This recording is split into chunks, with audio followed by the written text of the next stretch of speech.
essayer de juste dire quelques mots en 5 minutes. J'ai beaucoup de choses à dire, trop de choses à dire. Mais avec les experts qui sont là, entre Maître Alioune Badara Cissé et Boubacar Seye, je dois me taire. J'ai été de la diaspora comme vous. Et là, je suis en charge d'un fonds d'appui à l'investissement des Sénégalais de l'extérieur. J'ai fait 34 pays. Je ne comprends toujours pas les gens. Je ne comprends pas, à chaque fois que je voyage, je pleure. Pourquoi je pleure? Parce que je trouve des situations très tristes pour moi des fois, ou inconfortables et incontrôlables, il faut le dire. Et je pense que M. Seye a déjà parlé de l'état des lieux. Nous savons tous ce qui se passe. Et il le dit si bien que nous n'avons pas grand-chose. Mais il faut penser, je pense, aux solutions. Et la seule chose que je vais dire, c'est que je vais vous raconter quelque chose. Un jour, je devais voyager à 21 h. À 16 h, j'ai reçu 7 personnes qui voulaient partir en Espagne. Qui voulaient tout faire pour avoir le visa en Espagne.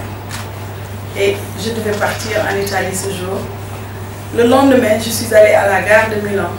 J'ai rencontré des Sénégalais qui étaient à la gare, qui n'avaient pas où prendre le bain, qui n'avaient rien à manger et qui m'ont fait pleurer.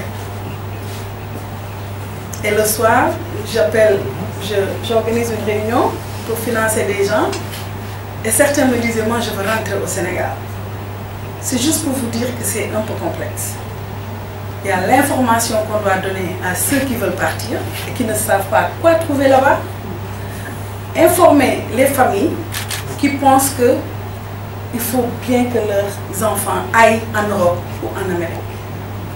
Et pourtant, ceux qui sont là-bas veulent rentrer. Donc vous voyez, on parlait de triptyque tout à l'heure. C'est ça le problème. Et il y a l'autre problème qui se pose. C'est-à-dire, à un moment donné, aux États-Unis, et je parle sous le contrôle de Maître Alioune Badara Cissé, aux États-Unis, les illégaux étaient devenus légaux parce que les États-Unis avaient besoin d'eux. On a vu des dentistes, moi-même à l'université aux États-Unis, j'avais une femme qui était chinoise, dentiste, qui n'avait pas ses papiers. Mais le jour de son graduation, on lui a proposé d'avoir des green cards pour rester aux États-Unis et être dentiste. Je pense que la Chine, Maître, avait, je pense, envoyé des billets le jour de la réception de leur diplôme aux Chinois, qui avaient une bourse du gouvernement chinois de rentrer le même jour. Parce qu'ils avaient besoin de leurs enfants ou bien des étudiants pour qu'ils travaillent en Chine. Et on n'a pas encore trouvé de solution. Ceux qui étaient illégaux à un moment donné sont restés. Mais c'est des personnes qui ont des familles en Afrique ou bien en Chine ou ailleurs. On ne peut pas, ce monde est plat, comme on le dit, comme le disait l'autre. The world is flat. On ne peut pas ne pas avoir des problèmes dans l'immigration, mais on ne peut pas aussi l'arrêter. Qu'est-ce qu'il faut faire? C'est trouver des solutions. J'aime pas trop dire, comme le disait notre sœur, j'aime pas trop critiquer, parce que je pense que la responsabilité incombe à ceux qui veulent partir. On ne peut pas tout le temps dire aux gens, recevez-nous, prenez-nous, mais il y a une crise qui s'est mondialisée. Dans le cadre de mon travail, je vois des gens qui peuvent rentrer et qui ont peur de rentrer. On finance des groupements de femmes qui peuvent rentrer et faire un business parce qu'elles ont des papiers. Elles peuvent bien venir prendre des conteneurs de, je sais pas moi, d'arachides, les amener en Chine, mais elles préfèrent rester parce qu'elles ont peur de rentrer. Qu'est-ce que nous devons faire pour les rassurer? Ça fait partie aussi de la réflexion. Qu'est-ce que nous devons faire pour informer ceux qui veulent partir, qui ne sont jamais partis? Qu'est-ce que nous, et je suis dans vous parce que je suis de la diaspora, qu'est-ce que nous, qui avons vécu à l'extérieur, devons faire pour informer juste et dire la vérité à ceux qui veulent partir? Parce que la réalité est différente. Donc, comme je le disais, on ne peut pas, je donne toujours aussi l'anecdote, si vous avez des invités qui sont venus à 8 h, vous ne pouvez pas rester à l'heure du manger et leur dire, asseyez-vous là-bas, il est temps de manger, après je vous reprends. Ils sont déjà là, ils sont entrés, ils sont dans le pays. On doit les gérer, d'où la question de la gestion. je dis toujours Sénégalais de l'extérieur parce que je suis au ministère des Affaires étrangères et des Sénégalais de l'extérieur. Je disais à monsieur le médiateur, j'étais au Niger, il y a presque 3 semaines, j'ai rencontré des femmes et des Nigérians qui mangeaient dans le restaurant des Sénégalaises et qui me disaient, nous n'aimons que la cuisine sénégalaise. Nous venons tout le temps au restaurant des Sénégalais. C'est bien, c'est une bonne chose.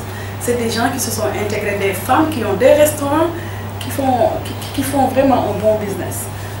Mais par contre, si vous leur dites de rentrer, ils ne vont pas rentrer. Donc nous avons beaucoup de problèmes et je pense que nous ne pouvons pas l'arrêter, c'est comme la mer et ses bras, mais nous devons penser à des stratégies. Nous devons essayer de voir comment informer. Et je pense qu'au niveau du ministère, nous avons les BAOS avec la Direction Générale des Sénégalais de l'extérieur. Mais je vous dis que moi, dans mon travail, j'ai rencontré des Sénégalais qui ne doivent pas rester dans le pays où ils sont, mais qui refusent de rentrer. Et ça, je sais que vous êtes vraiment l'avocat des Sénégalais de l'extérieur. Mais ceux qui peuvent rentrer doivent rentrer. Parce que l'Afrique, je dis toujours aux touristes, nous avons le soleil, vous venez pour vous bronzer, excusez-moi. Donc nous avons au moins quelque chose que nous pouvons vendre, quelque chose que nous pouvons gérer en tant que pays. Nous avons la possibilité de travailler, même si on ne peut pas être comme les Européens, nous ne pouvons pas avoir le SMIC de la France, il faut être réaliste. Nous ne pouvons pas être dans des gratte-ciel comme à New York, il faut être réaliste.